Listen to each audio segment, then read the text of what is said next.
धूका बहुत प्यारा शब्द है भोजपुरी के। हमरा एगो प्रसंग अक्सर याद आ जाला, हर मंच से हम बताइले।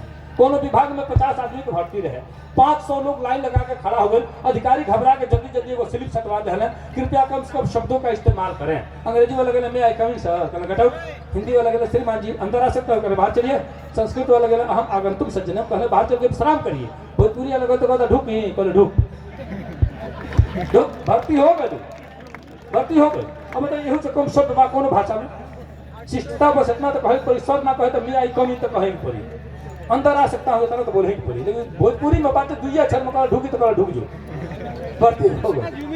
भैया कहले अभी रुक, भैया कहले अभी रुक, ये कहूँ के अब जुए डरा गेल।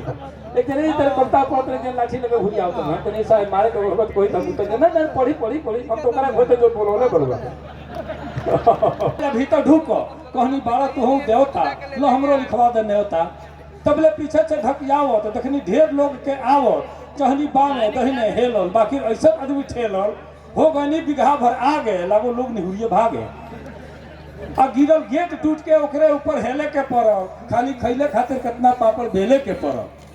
अब अंदर धैल रहे प्लेट सजा के लागल भागे लोग उठा के, कहीं सब्जी कहीं पूरी कहीं पुलाव कहीं तंदूरी। जे बरिया रहे ढकियावे, जे लम्हर रहे उपावे। जे बरिया रहे ढकियावे, जे लम्हर रहे उपावे। आयल पुलिस तले 50। अरे मंत्री जी का कार्यक्रम पुलिस के कमी रहे नहीं। आयल पुलिस तले 50 लागल लोग करे शीर्षासन।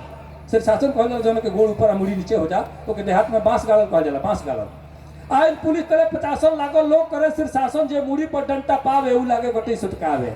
जेकरी कान्हे ऊपर छुआ जा उ लोभा के कगरिया जा। जे गोड़े पीठी पर खाई लोकरा हड्डी भांग छपाई। केहू खून चुआवत जावे, केहू टूटल दांत दिखावे, केहू अकड़े लागल पुलिस का ढकेले के पड़ल। आ खाली खैले खातिर कितना पापड़। हाँ अब तर टूटे लगल प्लेट, ना भइल भोजन से भेंट। आ जे रहे ढेर भुखाइल असली होल हुकाई। जे खैले में सबसे आगे गल सबसे ढेर पिटाई। जे रहे ढेर भुखाइल असली होल हुकाइल। आ हम तंदूरी पौनी एक के भगनी इज्जत बढ़ाई लेके। अब भैया लो लगौले आगे, देखते पुलिस लगले भागे। कहनी चलो कचौड़ी मांगो, कहले 2 माह पहले भागो। कहनी चलो कचौड़ी मांगो, कहले 2 माह पहले भागो। का हो इहे है प्रतिभोज, पंखा पीठ हो गल सोज। हम कहनी ई बफर कहाला, हम कहनी ई बफर कहाला। कुकुर ऐसा आदमी खाला, एकदम कुकुर खा जो समझ ना के बाटे परोसे वाला ना कुछ जो ना खाता रहो तो निकाल लो करो। हम कहनी ई बफर कहाला, कुकुर ऐसा आदमी खाला। केहू कहेला गरुआ खाज, इहो देख ली हमारा आज। आ छीना झपटी धक्का मुक्की, बहुत बहुत बहुत बहुत प्रणाम आपके।